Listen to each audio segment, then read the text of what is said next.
Hello guys, இப்போ நம்ம எங்க போறோம்னா புஷ்பா படம் பார்க்க போறோம். இப்போ கமலா தியேட்டர் போறோம்.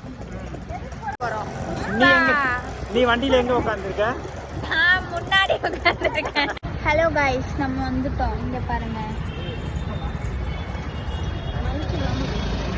ஆமா மைக் இல்ல. ஹாய் சொல்லு. ஏ ஹாய் சொல்லு. ஹாய் சொல்லு. ஹாய். ரெண்டு நிமிஷம் இங்க நாங்க வெயிட் பண்ணிட்டு இருக்கோம். ஆனா அது போட்டா தான் ஸ்டார்ட் பண்ணலாம். நானும் கூட வெயிட் பண்ணுவேன். நல்லா இருக்குல்ல? Popcorn time. பாப்கார்ன் வந்துட்டு 170 ரூபாய்.